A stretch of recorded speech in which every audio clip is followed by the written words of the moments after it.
Thank you for joining us for the Ironmen, Men of the Second Mile podcast. I hope you're enjoying the testimonies of these men of God who've run a good race. May their testimonies be an encouragement and an inspiration to us all. The way is still straight. There's a race to be run. Pastor Brown, thank you for being with us again on the Ironmen podcast. My pleasure. I am so thrilled that we have gotten through so far in your story, your testimony. We've gotten to hear about how God saved you, some of the ways in which God used your dad in our area specifically, but also in other places in the ministry of his life. And I'm sure we still have questions to ask there and gaps to fill. Then you showed us how God called you to preach, sent you to school, then to work in a Bible camp in Ohio, then pastored there, then to McAllen, Texas, then to Aberdeen, Right. and then down to Baltimore to work with the rescue mission there, and then Woodbury, and just all those things God's brought you through. And one of the aspects of your ministry that I would like for you to share with our audience today would be to tell us about how the Lord put it on your heart. Instead of making trips to Israel, instead God kind of sent you in a different direction. Though I've got many pastor friends from that era that's kind of what they went annually almost. It seemed like to Israel. Pastor Turner here took men every year from I guess the 50s all the way up until he was pastor emeritus and retired, was still taking people to Israel. But instead God did something different. Tell us about that, would you? Well, I was burdened for missions in each one of the churches that I've pastored over the 54 years.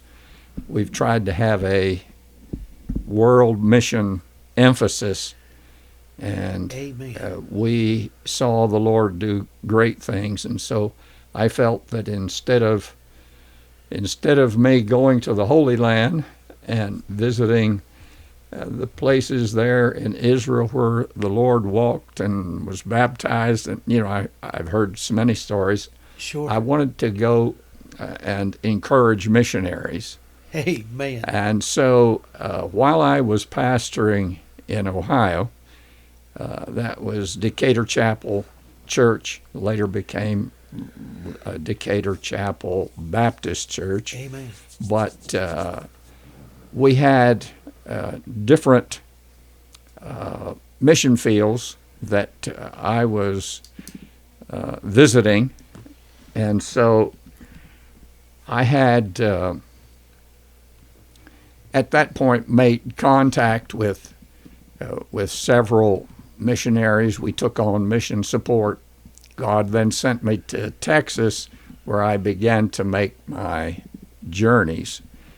While I was in Texas pastoring Maranatha Baptist Church in McAllen, I had in my church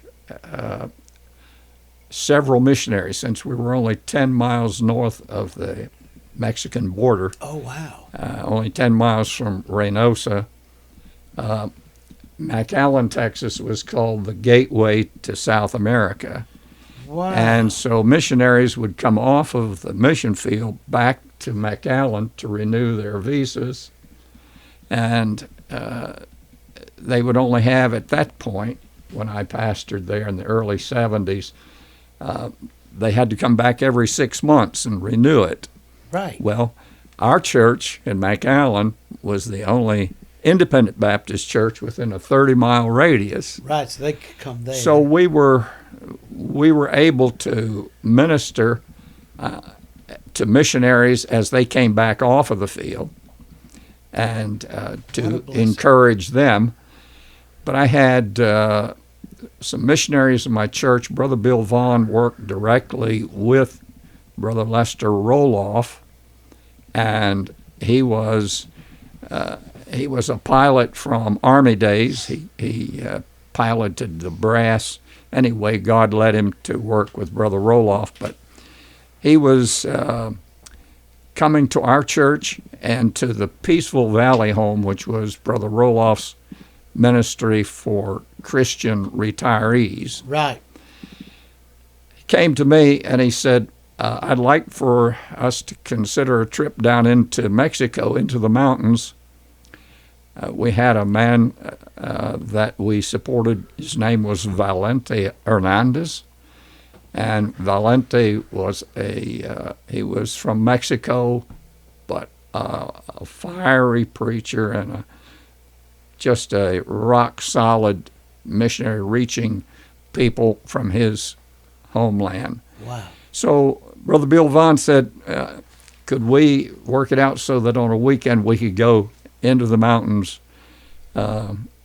We flew in around San Luis Potosí.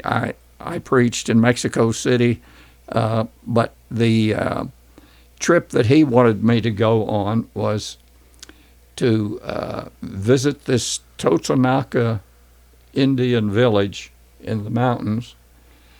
And so he had a Cessna 206, which was a 6-passenger plane. Mm-hmm. And I was taking flight lessons, and so he asked me, you co-pilot, and Brother Valente sat in the seat in the back, and we just had wonderful fellowship going. And so we arrived there early on Sunday morning. We crossed the border, and we flew over the runway, which we called a scratch in the grass.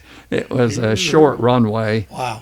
And so he said to me, Brother Gerald, you figure out, the weight that we have, this plane, how many feet we'll need. And so I figured out we'd need 1,200 feet, but we only had 900 feet.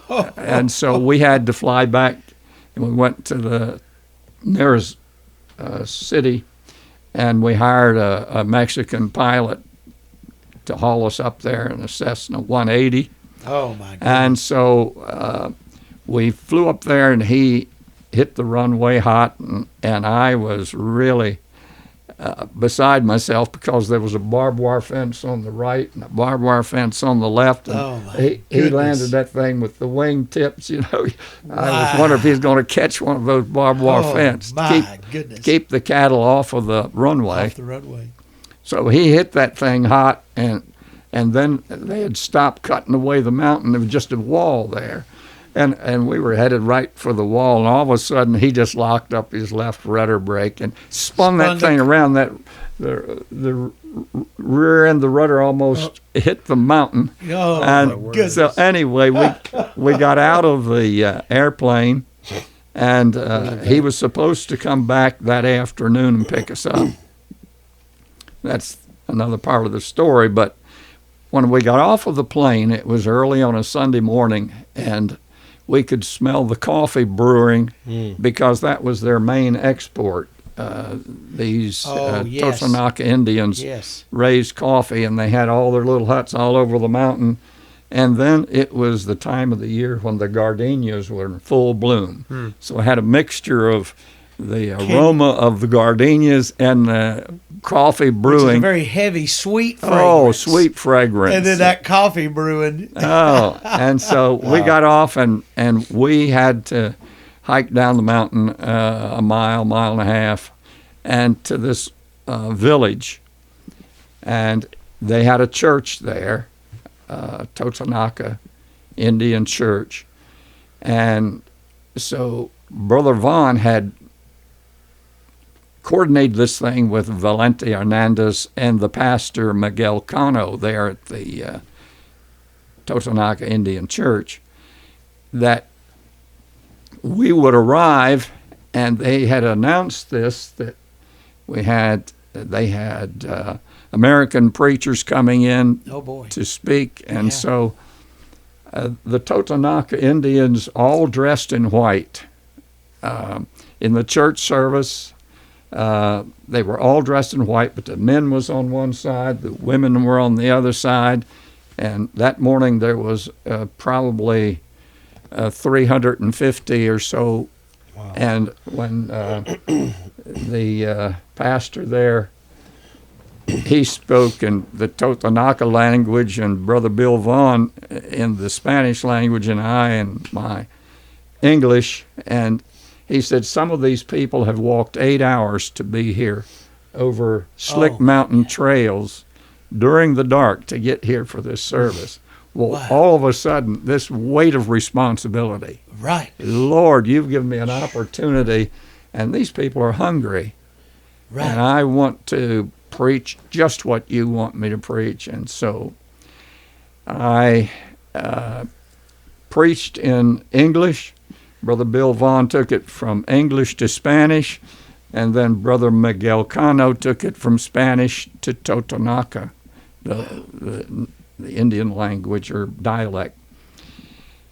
And so I preached for about 45 minutes. Well, you multiply that by 3. Hour and But those people, if they didn't have a service that lasted 2 hours, they felt like they got shortchanged. sure. So they sat there. Nobody moved. I mean, they were glued. And so the invitation, I gave the invitation. Brother Bill gave it in Spanish. Brother Miguel gave it in Totonaca, and about 12, 15 people came forward that Praise morning the Lord. to get saved. Oh, Wow. my goodness. And Brother Bill Vaughn called for me to look at the prayer room, and there they were being dealt with back in the back of the church. And he said, "You see those 2 ladies bowing side by side?" I said, "Yes." He said, "The one lady's husband is in the grave because the husband of the other lady had taken a machete and decapitated him. Whoa, wow. And so he's in prison, and this lady's husband's in the grave. Wow. And they're both in there And getting they're saved. side by side Getting saved. getting saved. The ground at the foot of the cross is level. Hey, man. Oh, And those my people goodness. came, and I said, I stood there and wept because God's grace, God's Yes. goodness, God's mercy was extended there, to these. But that was one of my Mexican trips. My goodness, what an amazing! I tell you,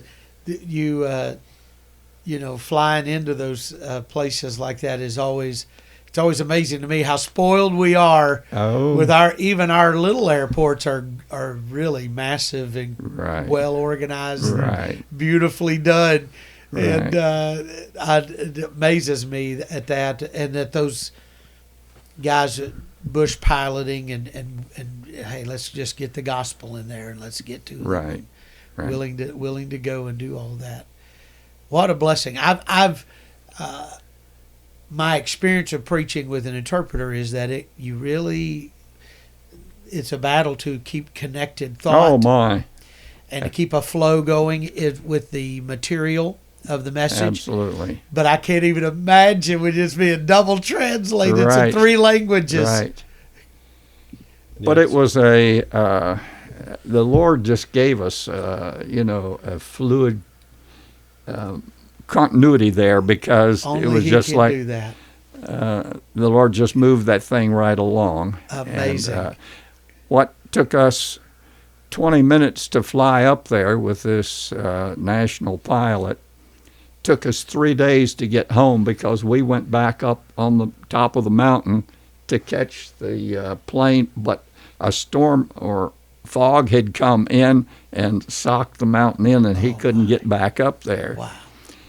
And so we were standing on top of that mountain waiting for the plane to come and waiting for the fog to clear, and it Amazing. didn't clear. And as an old farm boy, I heard a Brahma bull over on the other mountain bawling, and so I, being a farm boy, I let out a farm boy bawl of a bull, and we heard him. I would repeat it, he would answer me, and I'd repeat it, he'd answer me. Fun. And of course, on the farm, we knew that, cows, when they were wanting to mate, they would have a call, Carry and on. the old bulls Yes. would answer. Well, Yes. I was letting out this, and we could hear that bull coming down the mountain, up the mountain where we were. And Brother Bill Vaughn said, "I don't know about you guys, but I'm looking for a tree." And anyway, we found that we didn't realize that barbed wire fence came up, and that bull came up there to that fence and was pawing the ground, snorting. Oh, And he was a fit to be but tied. it took us 3 days to go. We had to walk down off of that mountain Oh my goodness. and catch old school buses that were converted into transport buses. Yes. And on that bus, there'd be pigs and chickens, and with all the stink and everything. Yes. And we were traveling at night, and Oh, it was my quite goodness. it was quite an Quite ordeal. the ordeal. The ingenuity of the Central Americans always amazes me as well. We've lost some of that since the Depression is so far behind us that we're a more of a disposable society. They will come up here in. When I lived on 81, we would see this a lot. They would come up here and buy those old school buses that you can't even use here no more. Take them down there, fix them up, gussy them up, I think is the word for it, and put them on the roads and use them for years to carry people between the villages and things. And they do what our old farming society used to do. They fix things and keep them Right. going. Right. And they're a very frugal people in Central America. Well, I, born in 1938, Yes, sir. pre-World War II. Yes. And as I was in grade school, we had to gather milkweed pods for the K-Pock, for the life jackets and tin cans. Right. And aluminum or tin foil for war purposes. But back then you had to learn how to repair things. Make things last. It was not a throwaway society like it is today. You made everything work. Right. And that goes a long way in ministry, doesn't it? Oh my. That be- missionary repair thing has come in my ministry over and over and over again, Absolutely. where I was able to use that. Use that ingenuity and that mechanical ability. Right. But I always am amazed when I go to Central America how those ministries and those men there and the people in those societies, though, how they can take our disposed Oh, absolutely. and make something useful and keep it going and build and grow a ministry off of what is being rejected and thrown away by ministries here. We were in Honduras, and I'm a Georgia boy, and the mission we were working with is the founder of the mission is from Georgia originally. He was a Tennessee Temple graduate. He went from Temple to the mission field, but he was a Georgia boy originally, and so he has a lot of his supporting churches are from his home area. And they would gather clothes and they would send clothes. Well, I didn't know any of that the first time I went down. And they said, we're going to take you, you're going to preach at several churches. I said, well, great. Man, every church I went in, there was some little boy or some dad walking around in a Georgia Bulldog shirt. I said, man, these people are wise and intelligent and brilliant people, and I get my picture taken with them. And after a while, one of the guys says, you know why that's like that, don't you? I said, no. He said, well, we do clothes drives back home, and all the churches give all their Right. clothes. And all them Georgia churches are getting rid of their Bulldog stuff because the Bulldogs weren't doing good.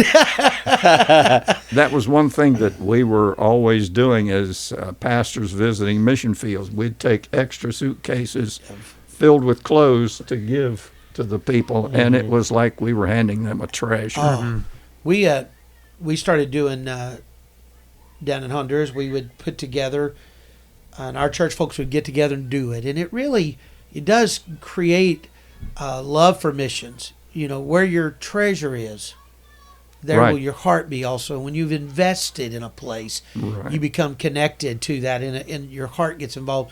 We would do these just a little assembly meetings where we would assemble little Ziploc bags with a bar of fresh soap, Sure.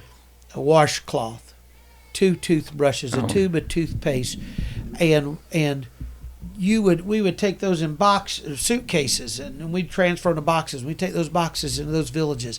You give away those little baggies, they would surround you. The gratitude in their faces for that little Ziploc bag with a bar of soap, a washcloth, 2 toothbrushes, and toothpaste. It would just melt your heart at the gratitude of things that we take for granted Right. in our society. And our people got invested that way. Sure. They wanted to hear about how the soul winning went, how the visiting the villages went, because they had prepared, they had poured in. And you had mentioned your desire for these trips was that you would also bring to your churches. Oh, it love always for missions. refired the mission zeal in my churches. It is a necessary thing, Yeah. isn't it, preacher? We have to keep. My dad would say, he would say, son, in the American church, one of the greatest battles is to keep the main thing the main thing. Mm-hmm. Soul winning, missions, reaching the lost, and we've got to have strategies to do that, don't we, preacher? We've got to do things to make sure mission stays at the forefront. Mm-hmm. And you saw that in your own churches. You saw the Yes. effect. Yes. Wonderful. Wonderful.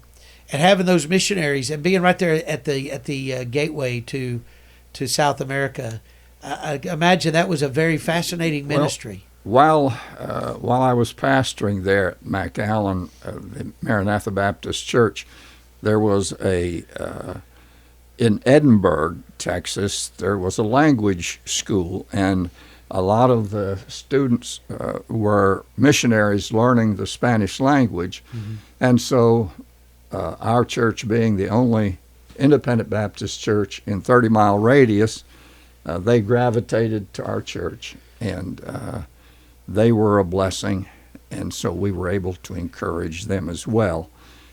You're talking about reaching missionaries, helping missionaries, encouraging missionaries.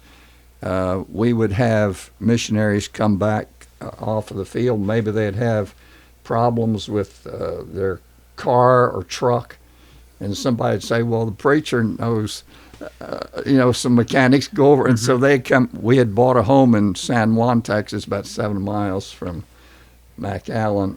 And they'd pull up and said, hey, preacher, you think you could help me with my truck? And so we would try to help repair, keep things going there. From your experience on the field, preacher, how important is it that we that are here get engaged in encouraging those missionaries on the field? Well, it is a lifeline. Today, of course, with the advent of all of our modern technology, can be in touch with them just immediately with texts and emails and what have you.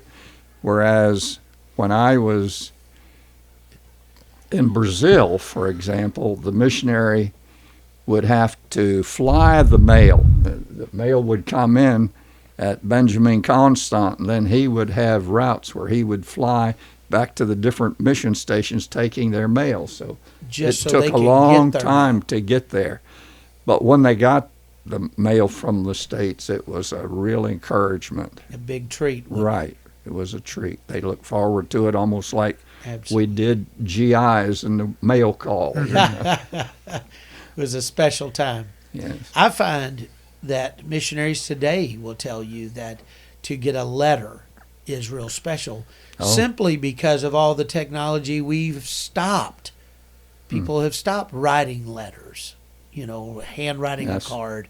Handwriting a letter has become a thing of the past almost, and to get something like that in the mail is a special treat today, something from home, because we have the technology, we fail to realize how sometimes just a simple card can make a big difference. Right. Right. Well, that is wonderful.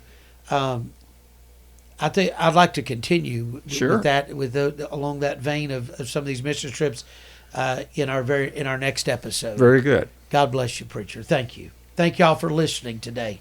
Stay tuned for more stories from the mission field. If you're enjoying the Iron Men Men of the Second Mile podcast, please give us a follow on Spotify or a subscribe on the YouTube channel. Both of those actions will help us drive this into the public forum. Your comments can make a big difference, and also the feedback you give us will help us improve in the days ahead. We appreciate you and hope you'll continue to listen to the Iron Men Men of the Second Mile podcast.